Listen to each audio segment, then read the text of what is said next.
Մայիսի 3-ը Հայաստանում հայտարարված էր համապետական շաբաթօրյակի օր, որի շրջանակներում հանրապետության ողջ տարածքում անցկացվեցին մաքրության և բարեկարգման ծառատունկի աշխատանքներ։ Շաբաթօրյակի շրջանակում Շիրակի մարզպետի աշխատակազմը մաքրության և ծառատունկի աշխատանքներ է իրականացրել Գյումրու հայ-ռուսական բարեկամության Կուրսկի այգում։ Մարզի բոլոր համայնքներն ու բնակավայրերը, պետական և մասնավոր ընկերություններ, հասարակական կազմակերպություններ, ուսումնական հաստատություններ ու անհատ քաղաքացիներ շուրջ 23,000 մասնակիցներով միավորվել էին շուրջ 360 տեղամասի մաքրության աշխատանքներին։ Մարզպետ Դավիթ Արոշանյանի խոսքով անչափ կարևոր է, որ շաբաթօրյա կասվածը մեկ օրով չսահմանափակվի։ Այսօր ամբողջ մարզը փորձելու ենք մաքրել այն աղբից, որը կա,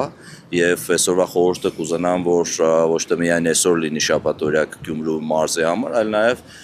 տարվա 365 օրը մենք մեր քաղաքը մաքուր պահենք։ Կարևոր չի, որ այսօրը կանք մենք գետնից վերցնենք այն աղբերը, որոնք կան։ Կարևորը որ մենք մնացած բոլոր օրերում այդ աղբը գետնին չգցենք։ Քաղաքում տրված են աղբամաններ, պետք է այդ ամեն ինչը մաքուր պահել, որովհետև այս տուն քաղաք Գյումրին է։ Մենք մեր տանը ծախախոտի մնացորդը չենք գցում, արևածաղիկը չենք գցում, այդ նույն ձևով պետք է վերաբերվել քաղաքին։ Աշխատանքներին ներգրավել է 150 միավոր տեխնիկա եւ օգտագործվել է 40,000-ից ավելի գործիք ու պարագա։ Մորօրյա ավելի մաքուր է դառնում մեր քաղաքն ու մեր մարզը, բայց բավական չէ, նորից ունենք մարդիկ, որոնք սուրճի բաժակն են գցում գետնին, նույնիսկ կենտրոնական փողոցներում ծխախոտի տուփն են գցում գետնին, որը միանշանակ անհասկանալի ու անընդունելի է։ Ես այն մարդկանց, որոնք կեղտոտում են մեր քաղաքը, խորհուրդ կտամ տեսնեն իրանց տանը մաքրությունը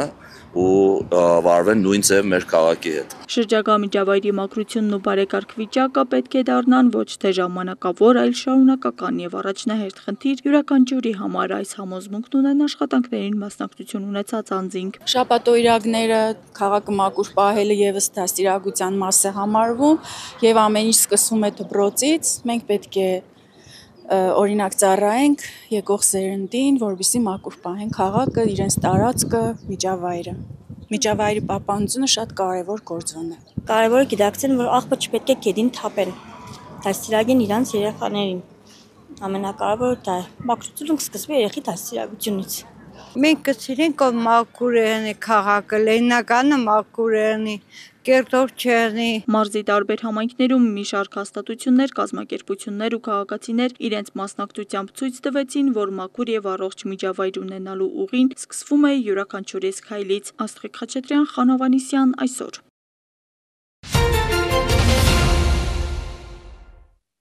Արդեն երկրորդ օրն է վարչապետ Նիկոլ Փաշինյանը գտնվում է Լոռու մարզում։ Նա տեղում ծանոթացել է մարզի տարբեր բնակավայրերում կատարված շինաշխատանքներին։ Կառուցվել է M6 աղթալայի հետ կապող պողպատե կառուցվածքով ժամանակավոր երկրորդ կամուրջը։ Դրանով լուծվել է նաև բեռնատար տրանսպորտային միջոցներով երթևեկության հարցը։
Տունը մեզ տրամադրել է երկաթգծան ուսումնս կայանապետարան 94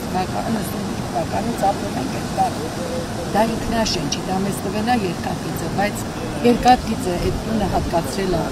չեմ կարող ասեմ կոնկրետ որ թվականին համայնքին ու մենք չենք կարողացել սեփականացնել, որտեղ ունեցել են անչափահաս երեխաներ 4 բազմազավակ մայրեր։ Աշխատողն ինքն էլ չեմ մտածել, որ կարող է կետը վարարի։ Մի 30 տարի տանն ապրել եմ, պարոն վարչապետը, 8 անձով 3 անչափահաս երեխաներ։ Հիմա հազար ներողություն, 30 տարի գույքա վճարել եք։ 160 քառակուսի համար ինքը վճարել է, մենք տոկի ամեն ձևով ինչը մեզ հասանելի կա, մենք վճարել ենք։ Գույքարկի բազաները միացան։ Հələ այդ բոլոր պրոբլեմատիկ դեպքերը մենք կհավաքենք, մենք հասկանանք, մենք խորհրդատվություն անենք։ Խնդրում եմ ձեզ ուղղակի Քարկոբ բնակավայրում եւս տեղադրվել է ժամանակավոր ավտոմոբիլային նշանակության մետաղական կամուրջ։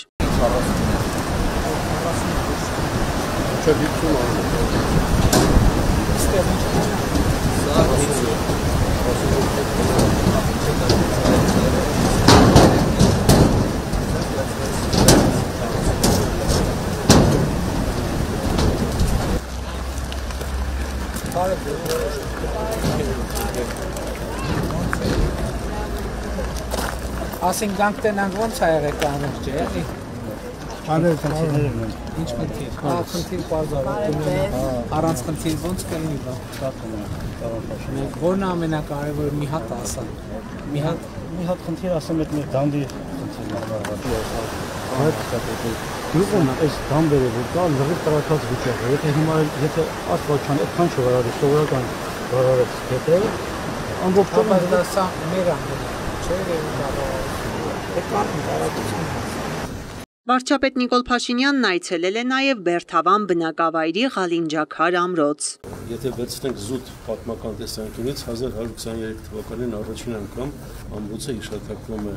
եւ ըստ էության կապված է Դավիթ Անհողունի հետ։ Դա Թուրքիան թագավորության Աշիղ ձորագետի կառավարիչների Բագրատների ճյուղից էր եւ 1983 թվականին այս տեսքով վերականգնվել է։ Բայց պրոֆեսիոնալներն են։ Հա, այո, Հրաչիկ Կասպարյանն է, ճարտարապետ։ Շատ հայտնի չի, պետք է մի քիչ բան անենք, ակտիվ պատմենք։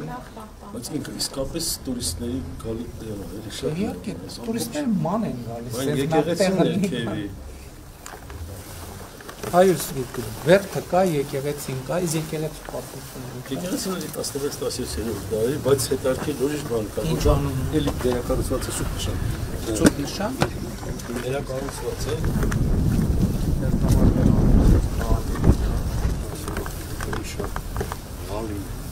Մոտիկ շարած Մոտիկ շարած Բայց ժողովուրդն ասում է Ղալինջաքար շատ տեղ է, շատ լավ տեղ է բայց հրաշալի տեղ է, էլի վրան խփելու, բան անելու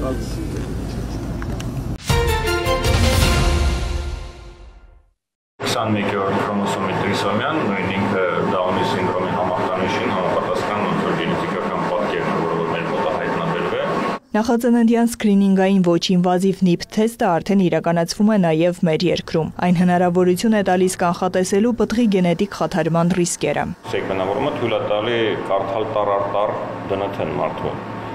ու բավականին մեծ խորությամբ ու բավականին մեծ ճշգրտությամբ։ Հայաստանի համար ինքը անհամեմատ կարևորություն ուներ, որովհետև սեկվենավորման հնարավորությունները նոր սերնդով շատ ավելի մեծ են։ Եթե նախկինում այս հետազոտության համար նմուշառում էր կատարվում եւ ուղարկվում արտերկիր, հիմա ամբողջ շղթան իրականացվում է Հայաստանում։ Բժշկի խոսքով հետազոտության ճշգրտությունը 99%-ից բարձր է։ Արդյունավետության մասին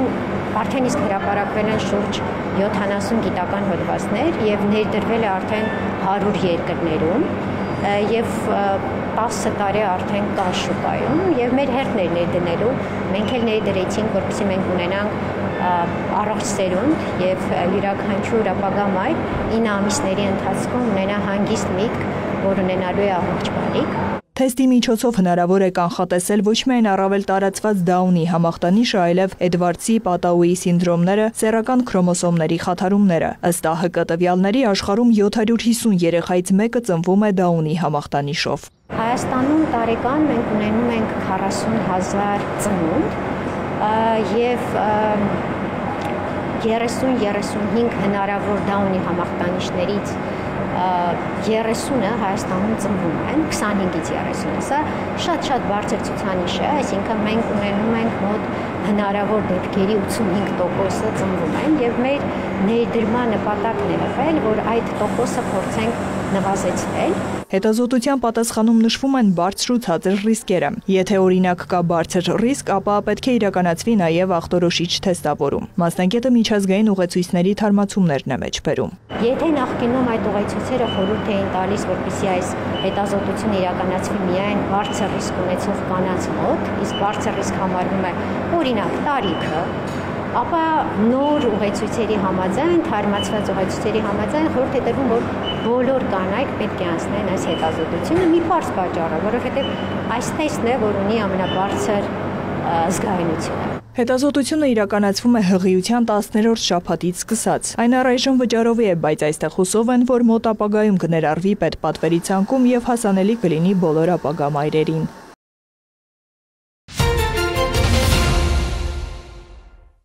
Հնդկաստանը մեղադրել է Պակիստանին Ջամուի եւ Քաշմիրի ուղղությամբ հրադադարը խախտելու համար։ Ցամաքային ուժերի հայտարարության մեջ նշվում է, որ հնդկական կողմն օպերատիվ արձագանք է տվել։ Երկու երկրի հարաբերությունները կտրուկ սրվել են Ջամուում եւ Քաշմիրում ապրիլին տեղի ունեցած ահաբեկչությունից հետո, որի հետևանքով 26 մարդ է զոհվել։ Նյու Դելին տեղի ունեցածի համար մեղադրել է Պակիստանին, դադարեցնելով այդ երկրի քաղաքացիներին վիզաների տրամադրումը եւ Իսլամաբադի հետ ջրային ռեսուրսների մասին համաձայնագիրը։ Պակիստանի պաշտպանության նախարարը հայտարարել է, որ հարևան Հնդկաստանի ռազմական ներխուժումն անխուսափելի է։ Միևնույն ժամանակ Իսլամաբադից հայտնել են, որ կողմերը կապ են պահպանում դիվանագիտական խողովակներով։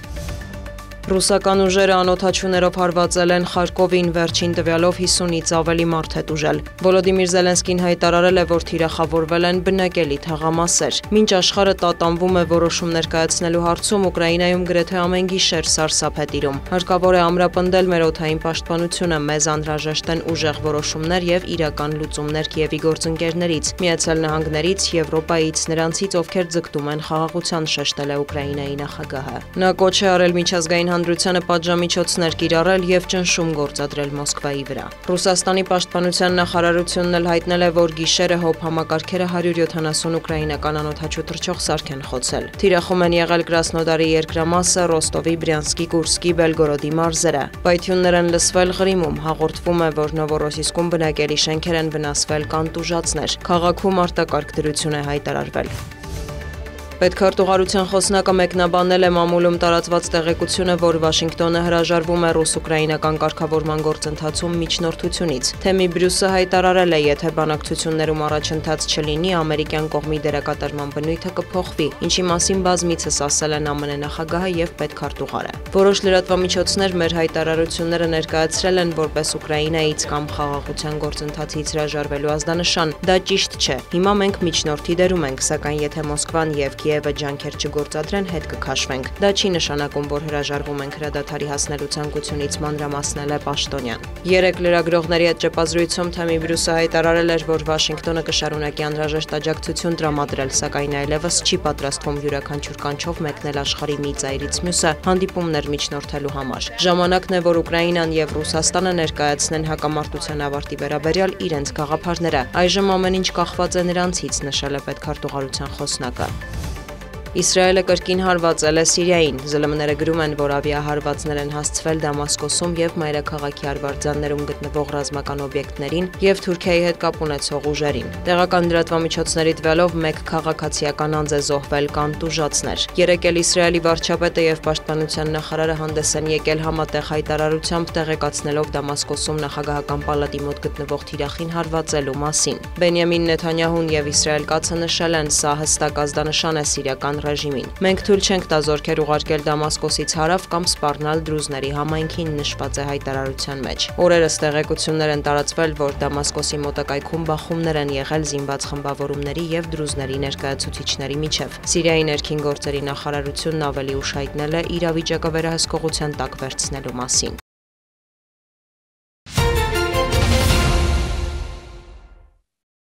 Պետական պարտքը մարտի 31-ի դրությամբ կազմում է 5 տրիլիոն 318 միլիարդ դրամ, ինչը նախորդ տարվա դեկտեմբերի 31-ի դրությամբ ավելացել է 4.4%-ով։ Այս մասին մամուլի ասուլիսի ժամանակ նշեց ֆինանսների նախարար Վահե Հովհաննիսյանը։ 2024 թվականի արդյունքներով պետական պարտքը հնա հարաբերակցությամբ նվազել է 0.1%-ային կետով։ Ամերիկայի Միացյալ Նահանգների դոլարով արտահայտված պարտքը կազմում է 13 միլիարդ 581 միլիոն դրամ։ Ըստ նախարարի պարտքի ներգրավումը եւ ծավալները պլանավորված են Հայաստանի Հանրապետության պետական բյուջեով եւ միջնաժամկետ պարտքի ռազմավարությամբ։ Ներքին պարտքի ծավալը վերջին տարիներին աճել է, հասնելով 50%-ի։ Վերջի շրջանում մեր տիպի երկրների գործընկերների հետ շփվելուց, երբ որ խոսում ենք պարտքի մասին եւ մեր ներքին շուկայի մեծության մասին, ապա գործընկերները խնդրում են, որպեսզի մենք մեր փորձով կիսվենք եւ ցույց տանք, թե ինչպես ենք մենք կարողացել ներքին պարտքը այդքանով ավելացնել, որովհետև մեր նման երկրներում այդ ծավալը կազմում է ներքին պարտքը կազմում է 20-30%, մեր մոտ էլ է նույն մակարդակը, վերջի շրջանում իհարկե վերջի տարիներին մենք կարողացել ենք այս մասնաբաժինը մեծացնել, որը իհարկե մեզ որոշակիորեն մեղմացնում է արտաշուրթային ռիսկերից։ Միջազգային կապիտալի շուկայում մարտի սկզբին Հայաստանի թողարկած 750 միլիոն դոլար ծավալով 7.1% եկամտաբերությամբ եվրապարտատոմսերը բավականին մեծ պահանջարկ են ունեցել։ Շեշտեց նախարարը, հիշեցնելով մեր սահմանած տոկոսադրույքը բավականին ցածր է։ Իհարկե նոմինալ առումով տոկոսադրույքը բավականին բարձր է, որովհետև շուկայում տոկոսադրույքները վերջի տարիներին էականորեն բարձրացել են, բայց սա նաև ցույց է տալիս Հայաստանի Հանրապետության միջազգային հեղինակությունը եւ հետաքրքրությունը միջազգային ներդրումային ընկերությունների կողմից։ Ներդրումների աշխարհագրությունը եղել է հիմնականում Մեծ Բրիտանիայից եւ Ամերիկայի Միացյալ Նահանգներից եւ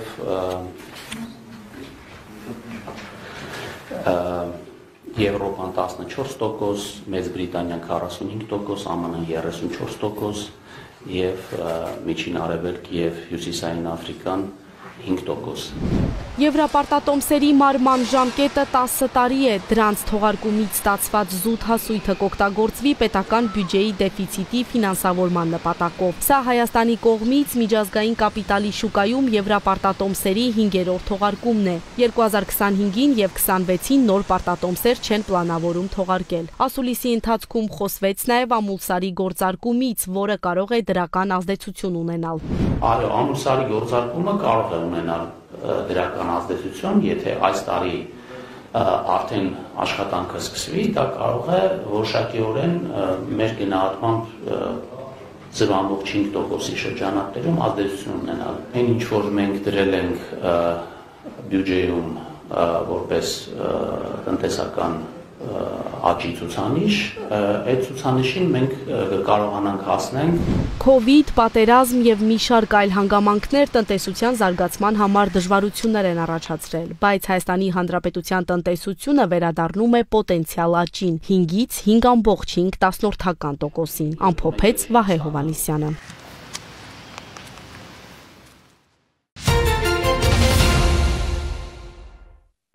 Գրադարանը ներառականության հարթակ։ Գեղարքունիքի մարզային գրադարանը ազգային գրադարանային շաբաթվա միջոցառումներն անցկացնում է այս խորագրի ներքո։ Ընթերցողները, Գավառ համայնքի դպրոցներն ու կրթամշակութային հաստատությունները գրադարանի տարբեր բաժինների հետ համատեղ անցկացնում են գրական, երաժշտական, ճանաչողական միջոցառումներ։ Ներկայիս աշխարհի տարաբնույթ մարդահրավերների պայմաններում գրադարանները դառնում են այն եզակի վայրերից մեկը, որտեղ տարբերվող մարդիկ կարող են համախմբվել ընդհանուր նպատակի շուրջ՝ կրթվելու, զարգանալու, հաղորդակցվելու։ Ազգային գրադարանային շաբաթը Հայաստանի գրադարանների եւ գրադարանային ծառայություններից օգտվող հանրության միջև ակտիվ համագործակցության շաբաթ է, որի ժամանակ գրադարանները տարբեր բնույթի միջոցառումների միջոցով ներկայացնում են իրենց դերը որպես կրթության, մշակույթի եւ համայնքային կյանքի կարևոր հաստատություններ։ Ազգային գրադարանային շաբաթը մեկնարկում է մաթեոսյանական խոհերով։ Գավառի համար 5 հիմնական դպրոցի աշակերտական խորհրդի անդամները ներկայացնում են արձակագիր Հրանտ Մաթևոսյանի կենսագրությունը, նրա ստեղծագործությունների սեփական ընկալումներն ու մեկնաբանությունները, հատկապես անդրադարձ կատարելով աշնանարև եւ Մենք ենք մեր սարերը վիպակներին, դիտում են նաև հատվածներ համանուն ֆիլմերից, վայելում Տիգրան Մանսուրյանի երաժշտությունը գրված Աշնանարև ֆիլմի համար, գեղարվեստական կատարումներով հանդես են գալիս նաև պատանիները։ Մեծանուն հայ բանաստեղծ Ավետիք Իսահակյանին նվիրված ցերեկույթով Կարմիր գյուղի համար 2 միջնակարգ դպրոցը շարունակում է գրադարանային շաբաթը։ Աշակերտները խոսում են մեծ գրողի գրական ժառանգության մասին, ընթերցում հատվածներ նրա պոեզիայից եւ արձակից։ Ազգային գրադարանային ապրիլյան շաբաթի շրջանակներում այսօր մենք հավաքվել ենք Ավետիք Իսահակյանի պոեզիայի շուրջ։ Այս միջոցառումը նպատակ ունի ներկայացնելու մեր մեծ բանաստեղծի կյանքն ու ստեղծագործությունները եւ գնահատելու նրա ներդրումը մեր մշակույթի մեջ։ Արդեն ցնորքյան հնար ունենալ երգ այնքան նաիվ, որ հմայե երեխային եւ ծերունու սրտում մնա։ Սիրտդ կարող է վեհանալ, որ անսալով նրա սրտին երգ ես տվել ժողովրդին, որ իր երգով անմահանա։ Սարեն գուգակ, նախշուն հավքեր, աղ, իմ մորս տեսել չեք, ծովեն գուգակ, մարմանդ հովեր, ախր բարև բերել չեք, կյանքս կտան սրտից բուխած համբույրին, աղ, թե մեկը ինձ հասկանար ու սիրեր, ինչ կա երկրում և սրբազան և անգին, քան թե զոհվել, քան թե լինել անձնվեր, բայց ես կյանքում շատ սիրեցի ու լացի, մեկը չեղավ, որ ամոքեր վշտերս։ Հավքերի պես երկես թրան, հովերի հետ գնացին, արցունքներս ցող էր դարան, վարդի ծոցում շողացին, անցան օրեր, եկավ մահը, սար հողի տակ քուն մտա, իմ արցունքով շաղաղ վարդը շվակ ձգեց իմ վրա։ Աղջիկն ասավ եւ, ինձ բնավ դու չես սիրում, թե չէ, գնա մորդ սիրտը բեր, տղան մոլոր, գլխիկոր, քայլ առավ, լացեց, աղջիկա մոտ ետ դարավ, երբ նա տեսավ, զայրացավ, էլ չերևաց շեմքիս ասավ, մինչև սիրտը չբերես, աղբյուրի նման արցունք եմ ցողում, քո ճամփու վրա վարդեր վառելով, անձնազոհ մորպես սրտագին դողում, քո բախտի համար լուր այրվելով։ Հաշմանդամություն ունեցող 50 կանայք, որ փոխեցին աշխարհը։ Այս գրքի քննարկումը լիովին համահունչ է դառնում ազգային գրադարանային շաբաթվա խորագրին, եւս մեկ անգամ հիշեցնելու, որ աշխարհին եւ երևույթներին անսահմանափակության դիրքերից նայող մարդկանց համար սահմանափակ կարողություններ չկան։ Ընթերցողները վերլուծում են գիրքը, հատվածներ ընթերցում, իսկ գրադարանի լավագույն ընթերցողներ Անիկ Ուրոյանը եւ Գևորգ Աֆրիկյանը խոսում են դժվարությունները հաղթահարելու, իրեն շրջապատող աշխարհն ու մտածելակերպը փոխելու կենսափորձից։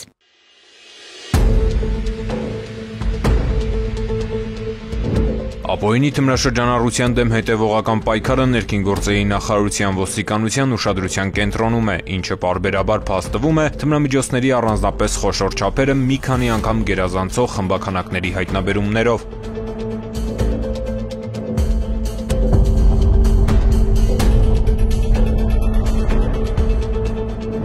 Հերթական բացահայտումը այս դեպքում թմրամիջոցների մաքսանենգության արձանագրվել է մայիսի 1-ին։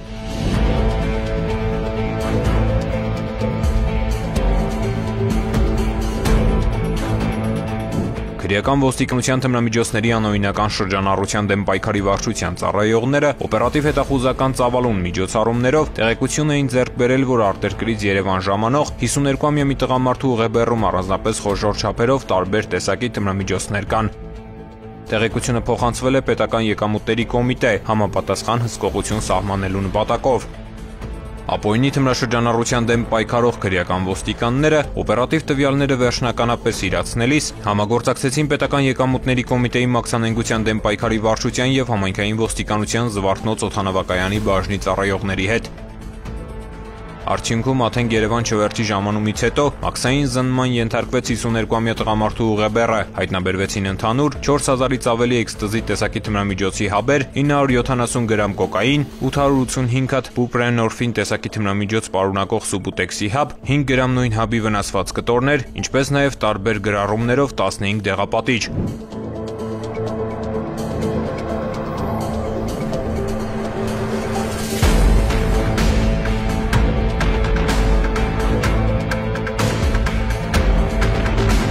Հայտնաբերված թմրամիջոցների շուկայական արժեքը գերազանցում է առնվազն 200 միլիոն դրամը։ Դեպքի առթիվ քննչական կոմիտեի տնտեսական հանցագործությունների եւ մաքսանենգությունների քննության գլխավոր վարչությունում նախաձեռնվել է քրեական վարույթ։ 52-ամյա տղամարդը ձերբակալվել է, հանգամանքները նախաքննության պարզվում են։ Ապրիլի 23-ի երեկոյան ոստիկանություն զանգահարած կինը հայտնել էր, որ Արտաշատ քաղաքի օգոստոսի 23-ի փողոցում գտնվող իր բնակարանից գողացել են ոսկյա զարդեր։ Դեպքի վայր է մեկնել քրեական ոստիկանության Արարատի մարզային վարչության օպերատիվ խումբը։ Արարատի մարզային քննչական վարչությունում նախաձեռնվել է քրեական վարույթ։ Պարզվել է, որ ահազանգին նախորդած 5 օրերին տանը մարդ չի եղել, իսկ վերադառնալով տանտիրուհին նկատել է, որ հյուրասենյակի պահարանից հափշտակել են 1 թևնոց ու 3 մատանի, պատճառելով մոտ 350,000 դրամի վնաս։ Քրեական ոստիկանության Արարատի մարզային վարչության ծառայողների ձեռնարկած օպերատիվ հետախուզական միջոցառումներով պարզվել են, որ բնակարանային գողությունը կատարել է Արտաշատի բնակիչ 32-ամյա մի տղամարդ։ Վերջինս ներկայացվել է նախաքննական մարմին, հանգամանքները պարզվում են։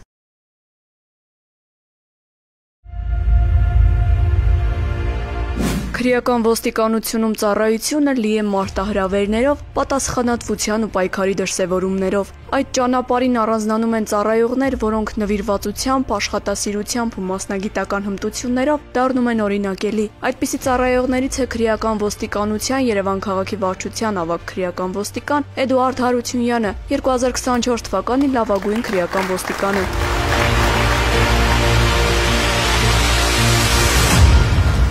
Ի սկզբանե համակարգում ծառայելու ցանկություն ինձ մոտ եղել է, քանի որ ընտանիքում միշտ եղել են ոստիկաններ, ոստիկանության ծառայողներ, պապիկիս հայրիկը, պապիկս, հայրիկս դեռ բոլորը ծառայել են ոստիկանությունում, ես եմ արդեն ընդունվել համակարգ եւ աշխատում եմ ոստիկանությունում։ Ամենօրյա պայքար ենք տանում հանցավորության դեմ եւ ամենօրյա ռեժիմով օգնում ենք քաղաքացիներին, հասարակությանը։ 2024 թվականի լավագույն քրեական ոստիկանի անմիջական ղեկավար Աղվան Գրիգորյանը նրան բնութագրելիս առանձնացնում է հաստատական բնավորությունն ու մասնագիտական բարձր որակները։ Գրիգորյանի խոսքով ավագ լեյտենանտ Հարությունյանը ցանկացած հանձնարարության մոտենում է պատասխանատվությամբ եւ կատարում հետեւողականորեն։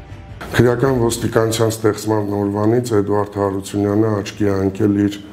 բարձր գիտելիքներով, ընկերասիրությամբ, պատասխանատվությամբ։ Ցանկանայի շեշտել մասնավորապես իր տեղեկություններով հայտնաբերված մեծ քանակի զենք զինամթերքին,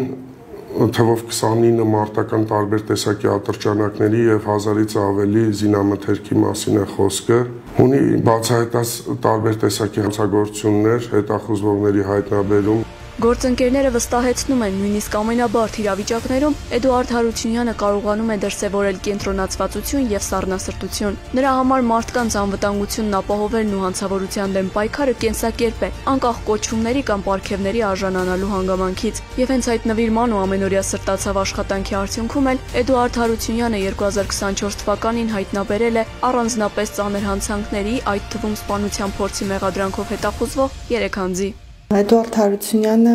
ոստիկանության օրինակելի ծառայող է, կարողանում է ճիշտ կողմնորոշվել օպերատիվ բարդ իրավիճակներում, հուսալի գործընկեր է, բան իմաց է, չի զլանում երբեք կիսվել իր գիտելիքներով գործընկերների հետ։ Ցանկացած դեպքի վայր մեկնելիս մենք մեզ ավելի վստահ ենք զգում, երբ Էդուարդ Հարությունյանը մեզ հետ է լինում, լավ մարդ, լավ ընկեր, քրեական ոստիկանության ծառայողն, ով ունի բարձր մասնագիտական հմտություններ,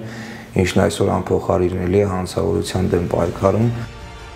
Էդուարդ Հարությունյանի համոզմամբ լավագույնը լինելը սկսվում է հավատից, հավատ սեփական կարողությունների, համակարգի, ինչպես նաև արդարության նկատմամբ։ Եվ հենց այդ հավատն է նրան առաջ մղող մշտական ուժը, երբեք չհանձնվելու եւ հանուն ճշմարտության մինչև վերջ պայքարելու համար։